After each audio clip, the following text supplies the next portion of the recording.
फखरुल हसन साहब एक इस ढंग की, जब भी कहीं इम्तिहान हो और पर्चा आउट हो जाए नौकरी का और उसके विरोध में नौजवान सड़क पर उतरे, तो राज्य कोई हो, पुलिस का डंडा, नौजवान की पीठ, ये एक सामान्य चलन, इसमें कहीं कोई भेद नहीं। एक दूसरा, इस कोने से कहीं उस कोने से ये वातावरण बनाने की कोशिश होने लगती है कि भाई ये जो लोग सरकारी नौकरी के लिए हल्ला मचा रहे हैं ना, ये लोग कामचोर हैं, ये लोग भ्रष्ट हैं, नाकारा हैं। क्या कोई देश ऐसा है जो बिना सरकारी तंत्र के चल रहा हो? क्या भारत चल सकता है फखरुल हसन साहब? या अपना रोजगार या सरकारी नौकरी में कोई टकराव है क्या? नहीं ना, यह है कोई टकराव जो हम नहीं समझ पा रहे। नहीं, एक बयान है कि बैनर नीचे कर लो, नहीं तो आजीवन जो है वो बेरोजगार रह जाओ। ये बयान किसी ऐसे व्यक्ति का नहीं है कि कोई नेता हो या कोई छुटभैया नेता हो, किसी ने बयान दे दिया। ये बयान उत्तर प्रदेश के माननीय मुख्यमंत्री जी का है कि बैनर नीचे कर लो, नहीं तो बेरोजगार रह जाओ।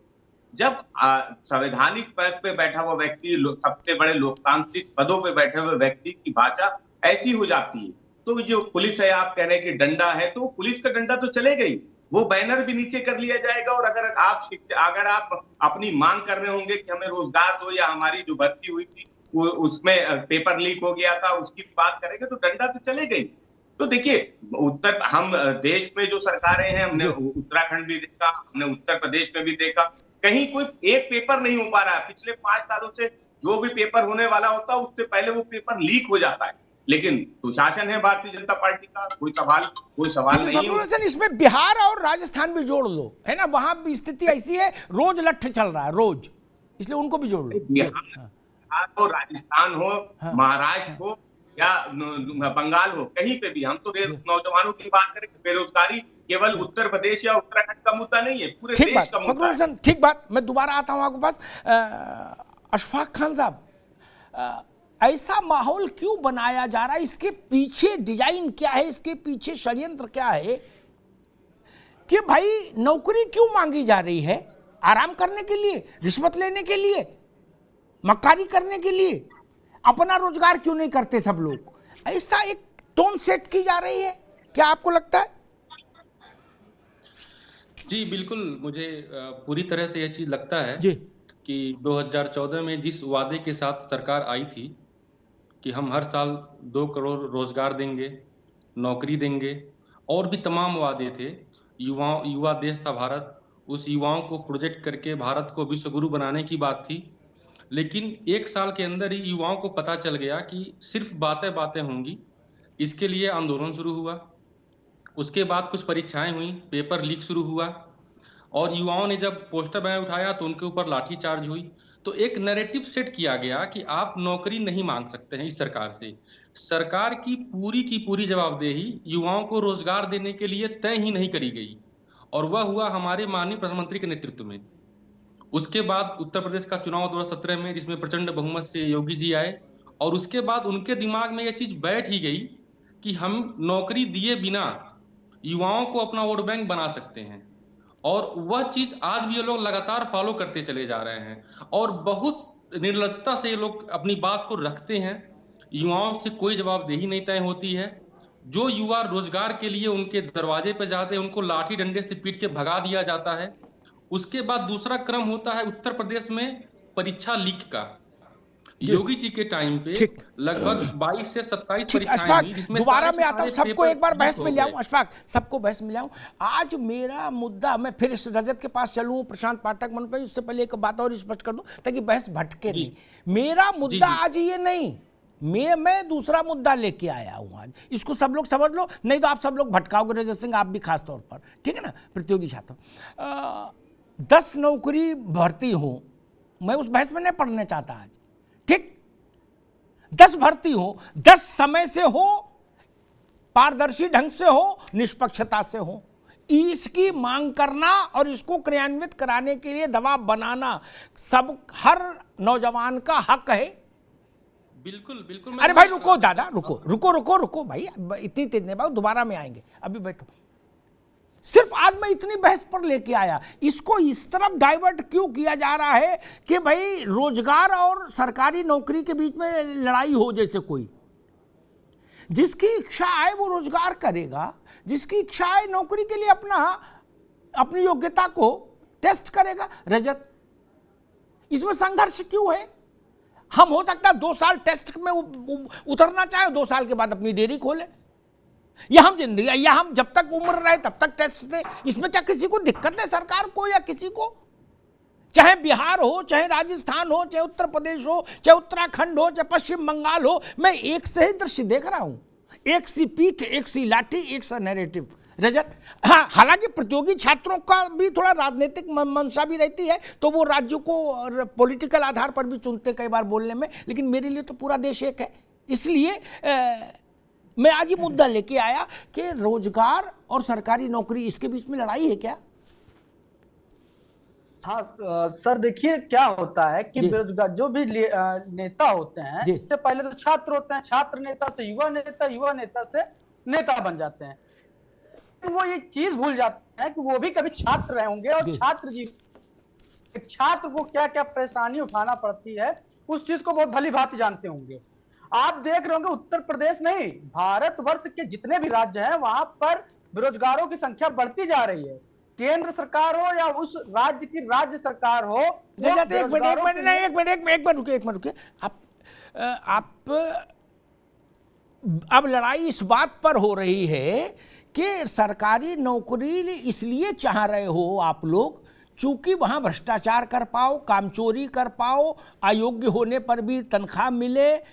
ये जो नैरेटिव है कि जो लोग सरकारी नौकरी में हैं वो भी भ्रष्ट, और जो चाह रहे हैं वो भी इसीलिए चाह रहे हैं कि भ्रष्टाचार करेंगे, ये जो नैरेटिव है ये बड़ा खतरनाक है। इसको कैसे डील करोगे?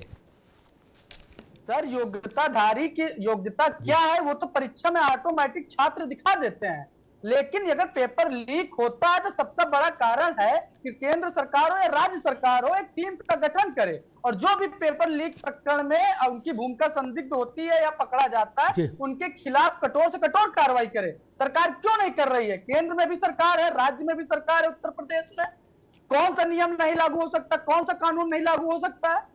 क्यों सरकार इस चीज में, चाहे जिसकी सरकार हो, कांग्रेस की हो, भाजपा की हो, सपा की हो, ठीक है, रुकना होगा अभी रुकना होगा। प्रशांत पाठक,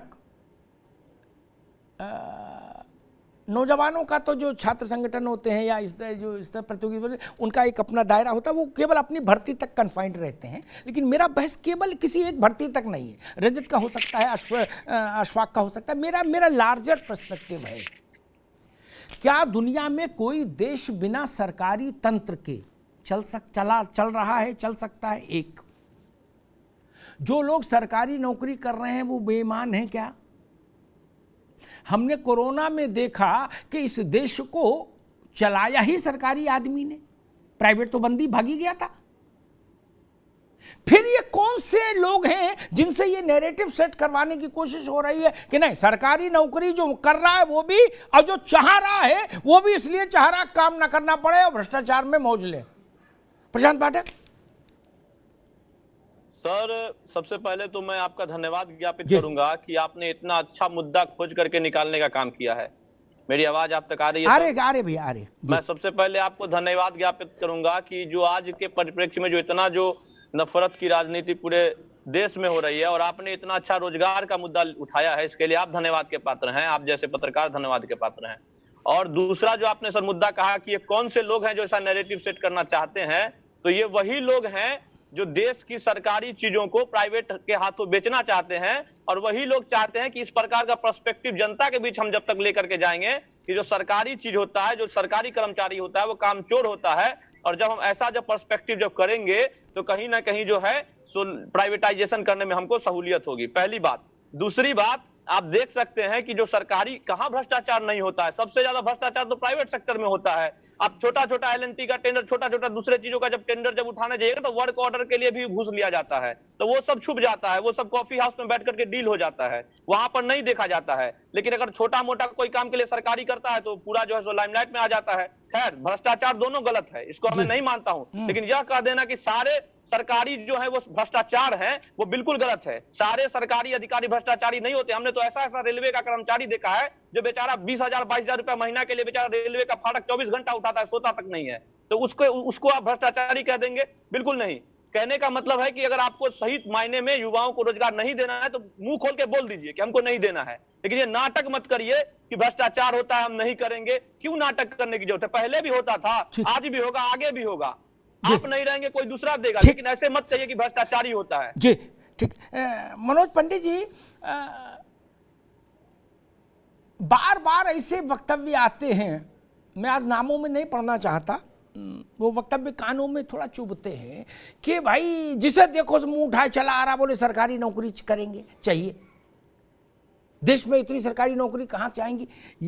मैं आपके पास बड़ा महीन सवाल लेके आया। इस पे विवाद ही नहीं कि कितनी सरकारी नौकरी हो, ये सरकार ही तय करे। यानी सरकार दो लोगों को मिला के बनती है, पॉलिटिकल लीडरशिप और ब्यूरोक्रेसी। मैं कह रहा हूं ये पॉलिटिकल लीडरशिप तय करे कि हमें पूरे हिंदुस्तान में 10 मास्टर रखने, तो 10 तो रखो ईमानदारी से।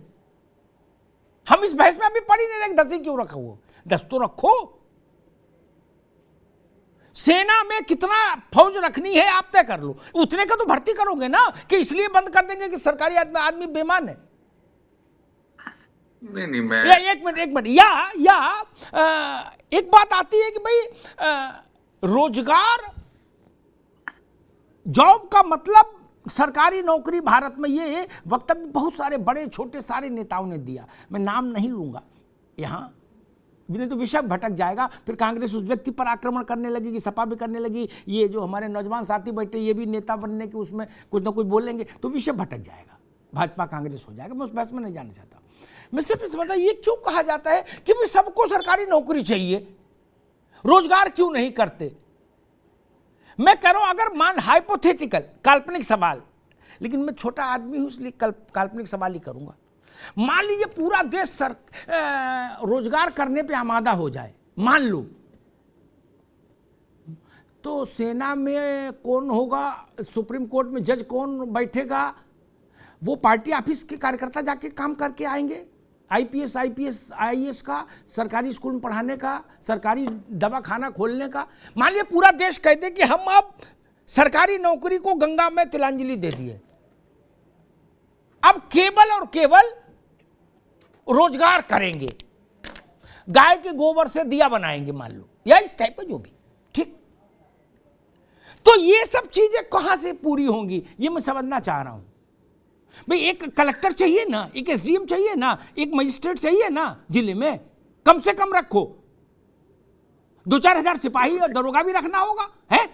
नहीं तो हमारी चिंता छोड़ो, नेताजी को लोग पटक के मारेंगे, तब उनकी रक्षा कौन करेगा? उनकी रक्षा के लिए तो चाहिए पुलिस।